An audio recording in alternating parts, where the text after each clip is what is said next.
of Directors meeting. This meeting will be held in a hybrid format. Quorum is physically present at the Hart offices at 1201 East 7th Avenue in the boardroom, and the rest of the board members are participating via communication media technology. Please look at the screen of your devices where an image of the flag is displayed, and join me in the Pledge of Allegiance. Thank you. I pledge allegiance to the flag of the United States of America and to the republic for which it stands, one nation, under God, indivisible, with liberty and justice for all. Thank you. Could staff please take attendance? President English, Present. Director Doing Ahern, Present. Director Hardy, Present. Director Johnson, Director Mechanic, Here. Director Vieira, Here. Director Williams. Present. You have quorum. Thank you very much. The rules for our hybrid meeting participation are provided in the packet.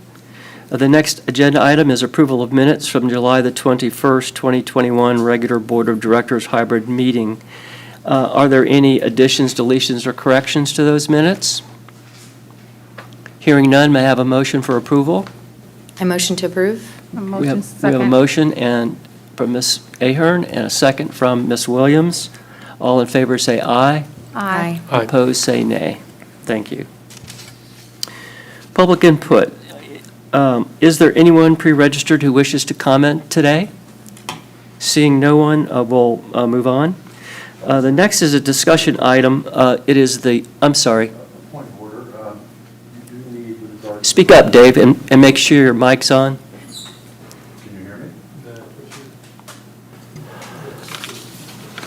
Can you hear me now?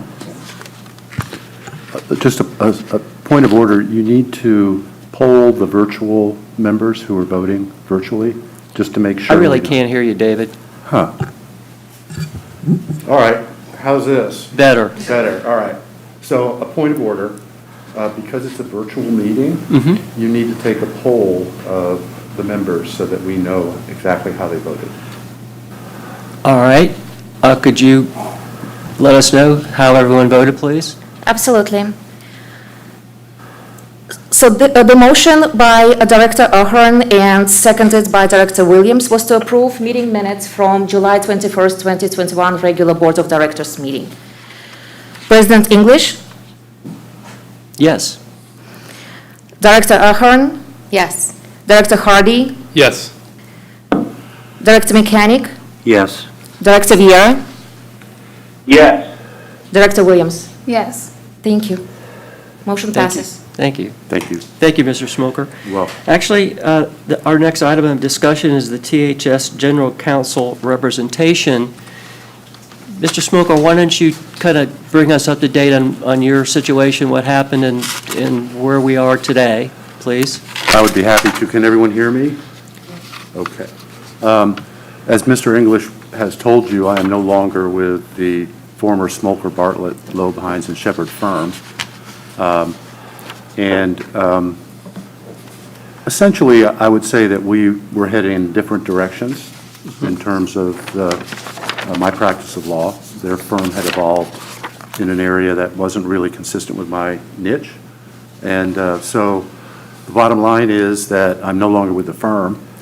And however, I do intend to continue to practice law. And I'm in the process of forming a partnership with Clay Matthews, who some of you may remember. He was an associate who worked with me for almost 5 years before moving on to what he thought would be greener pastures. And in fact, I think he's actually attended some of the THS board meetings in the past. So I'm very excited about that prospect. You know, I'm not ready to stop practicing law, even though I might be old enough to. I'm still fit mentally and physically. I like what I do. Old age is relative, Mr. Smoker. This is true. And I especially like the longstanding relationship that our firm has had and that I've enjoyed with THS. And so I'm especially looking forward to hopefully continuing to represent you. Thank you very much. Could we excuse you from the room for a few minutes and let us discuss the matter?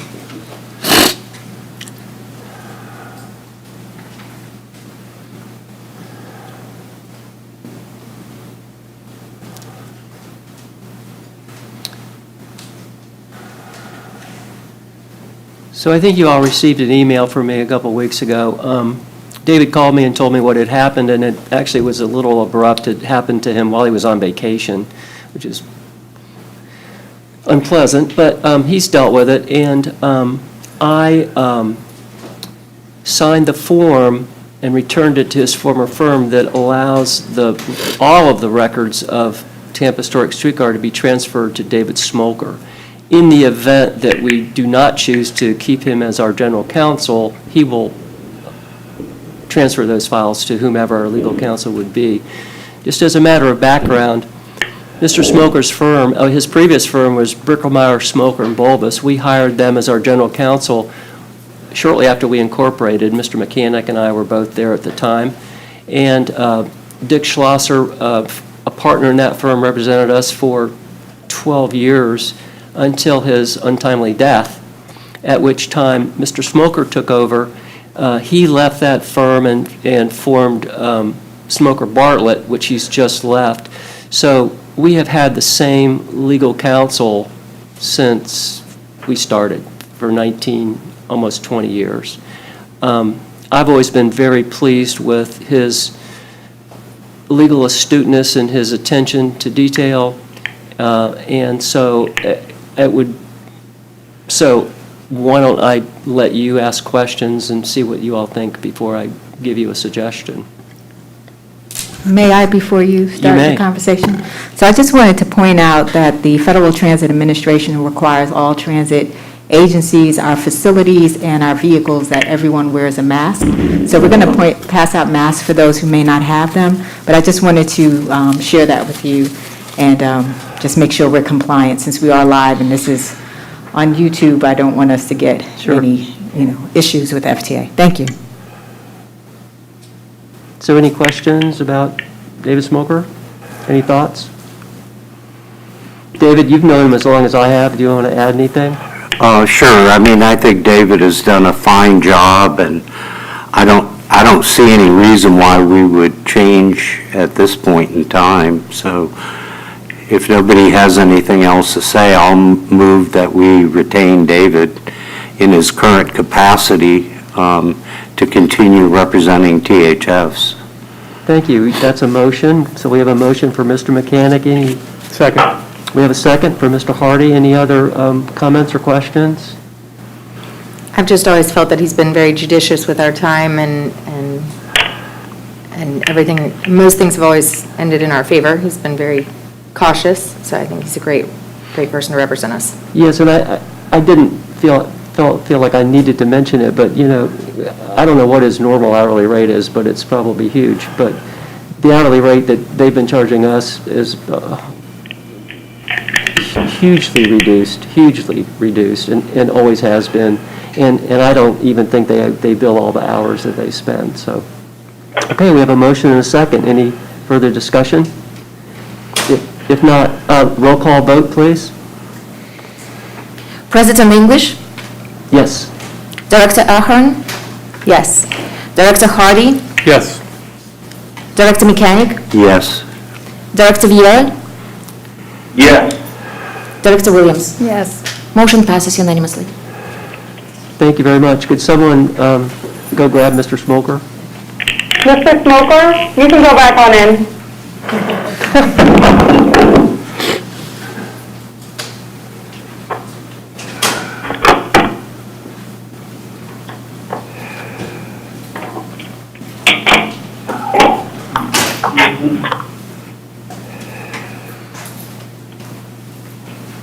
Well, Mr. Smoker, after much deliberation, you remain our general counsel. I'm honored. We're happy to have you back. Thank you. Okay, we are now at action items. Resolution R 2021-0805, approval of the sixth one-year extension to the operator's agreement between the Hillsborough Transit Authority and the Tampa Historic Streetcar for operating of the TICO Line streetcar system effective October 1st, 2021, with the new expiration date of September 30th, 2022. Mr. Allen? Yes, sir. Good afternoon, President English, members of the board, Ms. LeGrand. As you all know, the Tampa Historic Streetcar contracts with Hillsborough Area Regional Transit to operate the TICO Line streetcar system. The current extension of the operating agreement expires September 30th, 2021. The purpose of this item is to approve the renewal of the sixth one-year extension to this agreement, which is effective October 1st, 2021. Does anybody have any questions?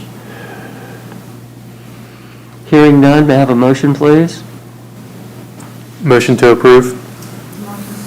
We have a motion from Mr. Hardy, a second from Ms. Williams. Roll call vote, please. President English, Yes?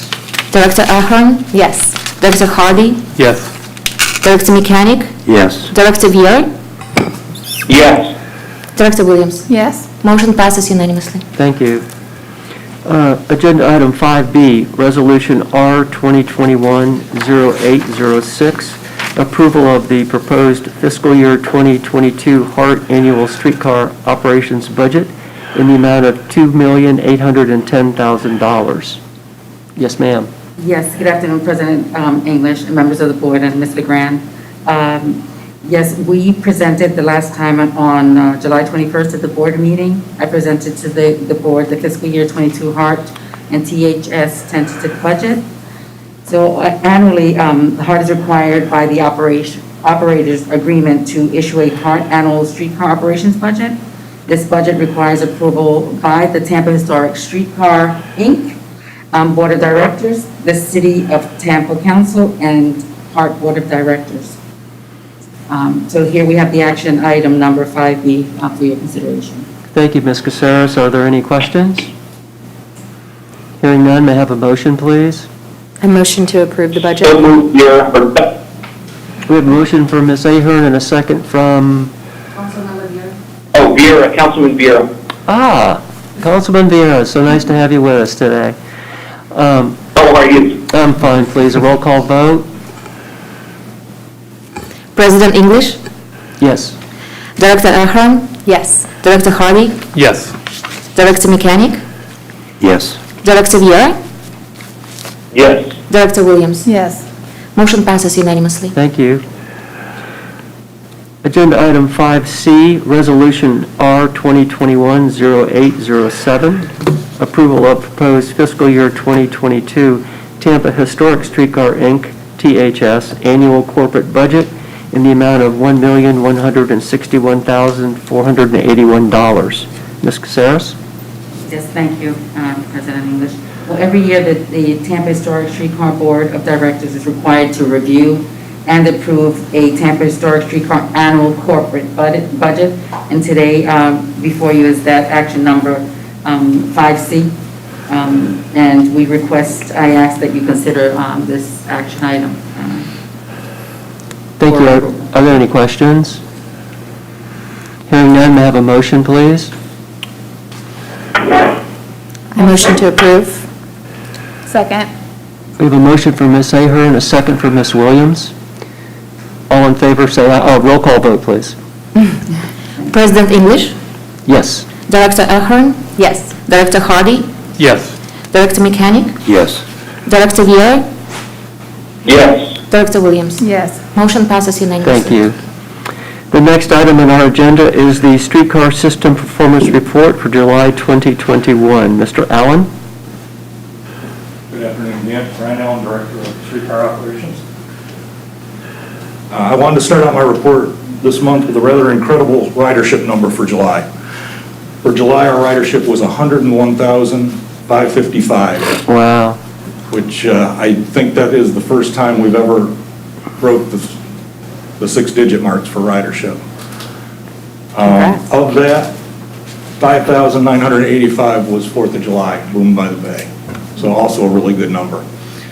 This, of course, compares to last year, 31,070, which was not a good number, and 2019, which was 76,043. Also an incredible number for July, we had 87 ADA boardings, which I also think is a record for us. We had 104.5 missed trips.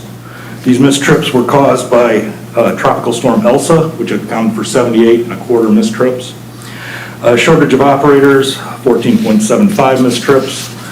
Weather, which was 10.25 trips, and 1.25 trips was accounted to mechanical issues. OTP was 99.83.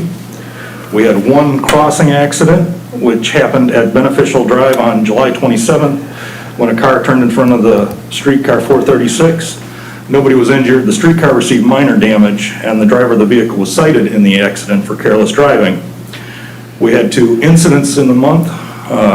July 30th, we had a pickup truck turn on to the CSX interlock here at 4th Street and get stuck. The truck was towed from the scene. The driver was arrested for DUI. And the very next day, July 31st, Mercury Milan was driving on our right-of-way behind Amalie Arena and encountered one of the streetcars, tried to jump the curb, and it also got stuck. So the driver was not cited in that event. Special service, we did 11.5 hours. That was mostly Boom by the Bay, and 1 hour of extra service for the last Lightning game, playoff game.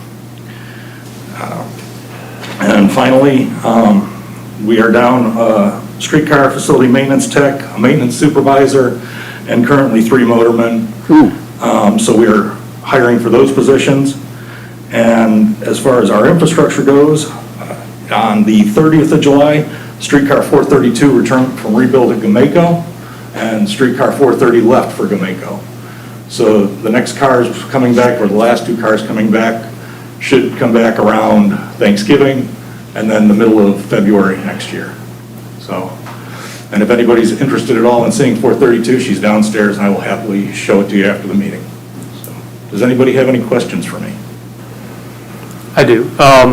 Do you have any details on the accident or the crash for Beneficial Drive and General Side? Do you know what direction the vehicle turned? Was it going northbound right, or? Yeah, he made a right turn in front of the streetcar, so he was heading north. Okay, so he was heading north on Beneficial and then turned right onto Channel Side. Okay. Yeah, the video actually showed the driver stopped, hesitated, and then tried to beat the streetcar through the crossing. Oh, my goodness. Oh, okay. All right, that's all the questions I have. Another Darwin Award candidate, Mr. Allen. If there are no further questions, thank you very much. Okay, legal and legislative reports. Mr. Smoker. Mr. President, I don't have anything to report other than we're going to bring the Second Amendment to the public's sponsorship agreement to the board at the next meeting. We had intended to do it this meeting, but I think it was more appropriate for you to make your decision with regard to legal counsel and then proceed. Sure. Thank you very much. Chair's report, I really don't have anything, so let's move to the CEO's report. Ms. LeGrand? Sure. President English, did you want to talk about the extension of the station sponsorship agreement with the Publix? I do not. What Mr. Smoker, unless you'd like to. I had it put on the agenda because I wasn't sure if Mr. Smoker would be here. And so I was only going to report what he did, which is he ran out of time and wants to be sure it's polished, and he'll bring it back next month. Okay. That's correct. Okay, I just wanted to make sure. The only update I have is that there's a lot of activity going on down by Channel Side and Water Street. The new Greenwise grocery store, I know we've talked about that before, is opening this Thursday, so it's finally going to be open. So as we have these conversations about sponsorships, I know Greenwise was one of the areas that we discussed, so Mr. Smoker, that's coming online. The other thing is that the Vinnick Group is doing some construction around our streetcar line in front of Amalie Arena.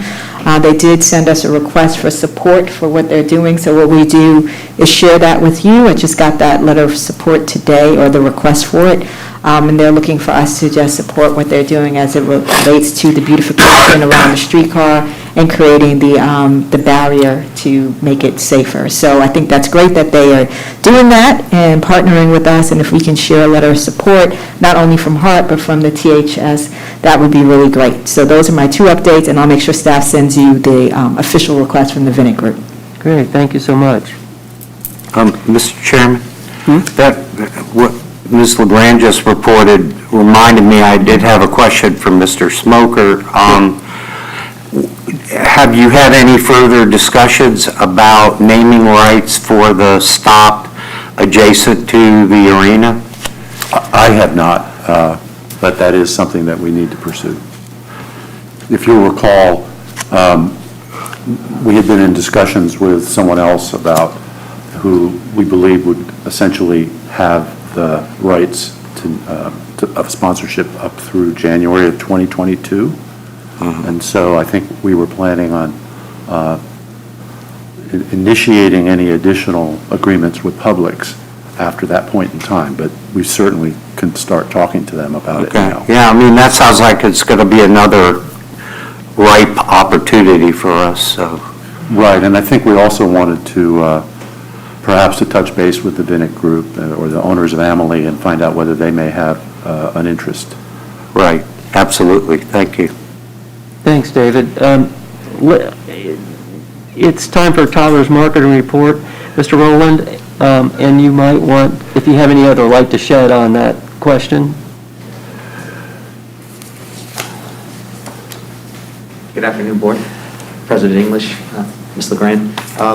Yeah, to segue to the Greenwise, actually, Ms. LeGrand stated they're opening up this Thursday, and they, I guess in lieu of not being able to have that particular station ready for the grand opening, they do have a streetcar route that they have on one side of the streetcars, but they are still interested in pursuing that after the station becomes available past this existing sponsor that's there for 6 months.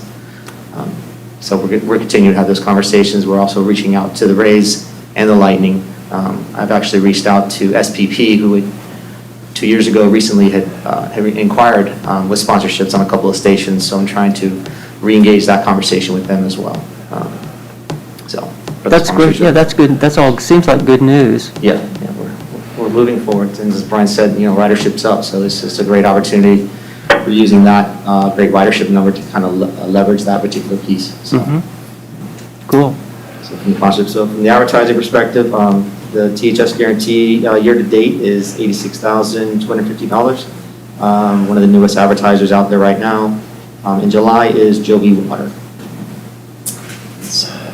Any other questions of Mr. Rowland? If not, thank you so much. Thank you.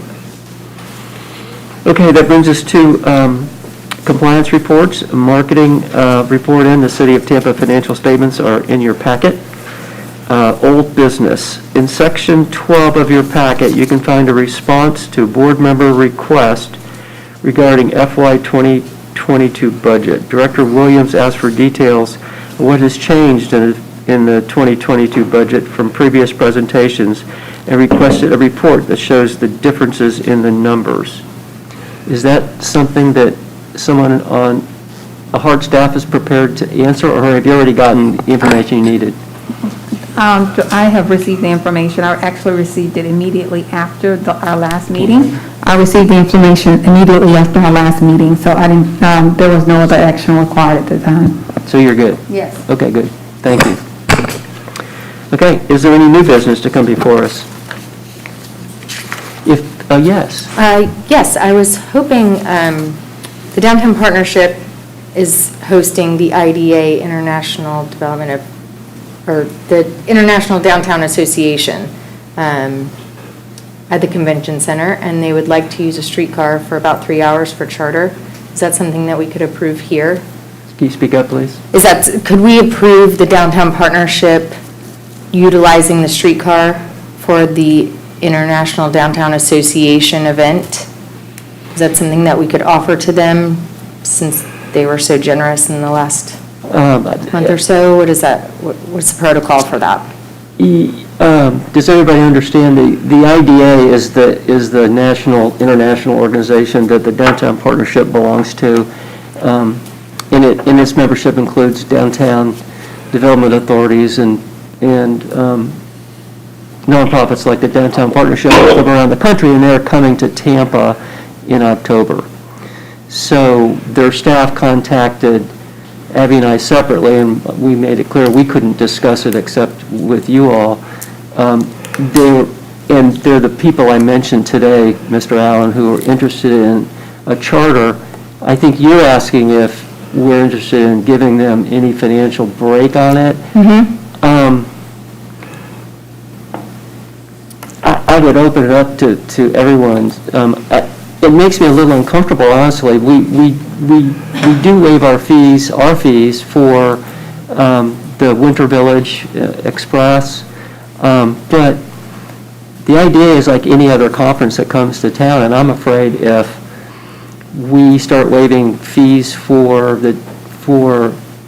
this conference, then if any other organization is hosting a conference, they would have every right to ask the same thing. So I would really be interested in all of your opinions. It's really not my decision to make, but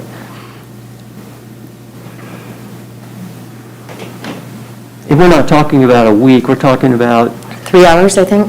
I think it's 3 hours. Yeah, it's a 3-hour charter, and they're trying to figure out how to pay for it. And so, What is the rate? what are the charter rates? Does anybody know on the Hart staff? I do not have the charter rates in front of me. Mr. Rowland, do you know the charter rates off the top of your head? I'd have to go get the document. I'm pretty Right, sure it's so I'm not sure. $250 an hour. It's dependent, so what I do know is that we have an actual form that you have to fill out, and it tells you, depending on what you're asking for, there are different costs associated with it. So, they'd have to fill out the form, we'd be able to tell them how much it would cost for what they're looking for, and then I think after you have that information, you probably would be able to have a more informed conversation. But until we know specifically what they want, I think it'd be a little bit difficult to really say what the financial impact would be. Yeah, and I don't think it was particular that, they're hard up for money or anything like that. I think it was just a little bit of a good faith since they made what to them seemed like a large contribution. But I don't want to blurry the waters on that either, so. So this is a little bit different, but since I've been here, the one event that we had that required payment was for Pride Fest. Now, this was different because they had to pay because we had to stop service here in Ybor so that the parade could go through. But I want to say they paid $1,500 around for that permit or application for us to make the changes. They did also ask for some in-kind or a donation, and we told them that that was not something that we were able to do. Gotcha. So I agree with President English that, we have to follow, our standards, and, the precedent has already been set that we charge for these items. Some of the items associated with the charges are permitting requirements. Again, not really sure what they want for their charter. But again, if there are any changes that we have, for example, if the schedule's going to be a little different because now we have a chartered service there and it requires us to manually have people out in the right-of-way to inform our passengers that the schedule has changed, there's a cost associated with that as well. But all of that would be captured on the application. Perfect, thank you. Yes, Mr. Rowland. The beauty of technology, you can actually send you the pricing via text. So I could give you the pricing breakdown if that's something that's relative to everybody right now. That's great. So the basic rate is $250 an hour with a 2-hour minimum. Additional cars are $250 an hour each. Cancellation fee of $250 per car, less than 2 business days. And an all-day rental is $1,000. And then there's an optional bar rental. That was something that folks are interested in. Thank you. Thank you. So we should probably advise the partnership staff to be back in touch with Carla Williams or Brian? To fill out the application. I think actually, I heard that she talked to Carla today, and Carla said that they weren't doing charters at this time, which I don't think is exactly correct, but. Okay. No, we're still doing charters. They've been on a case-by-case basis with the pandemic going on. The ones they've requested have been all-day events and with bar service, which we really can't support with the masks or orders and everything in place. Okay. Thank you. So either Abby or I will talk to her separately, and if she wants to pursue this, she needs to fill out the application. And Sounds then- great. Then if she really wants us to waive part of the fee, she needs to come before us next month. I would think that's been the procedure. Sounds great. Okay, good. Any other business or comments? Seeing and hearing none, I declare this meeting adjourned. Thank you very much. It's been a Thank you. Good meeting.